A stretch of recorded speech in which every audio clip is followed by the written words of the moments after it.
So it's now Dr. Sumantran with us. Quick rapid fire about EVs. The first question to you is, do I need to spend a lot of money to install a home charger? Not really. I think home chargers can come in varieties. So you can start with something at 7 kilowatts. That's going to be fairly affordable. Is it better to use a fast charger more frequently or a slow charger? I think without a doubt, a slow charger is better. Currently you think you can commute from Kashmir to Kanyakumari in an EV? Not yet, but hopefully very soon. Alright, what are the maintenance costs of EVs? How high or low are they? Actually, EVs have far fewer components that can wear out other than the battery. So batteries are improving every year. So batteries should be good for minimum 4 to 5 years, maybe 7 or 8 years. The rest of the car shouldn't have much. Do you think we have simpler, faster ways of finding out where's the nearest charging station?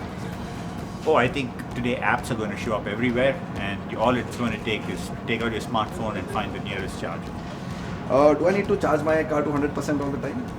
Not really. In fact, many people who have limited commutes never even charge it to 100%. And lastly, how fast does an EV charge? It depends. I think so-called fast chargers, people are even looking at something like 30 to 40 minutes. More conventional duration would be 2 hours, 3 hours.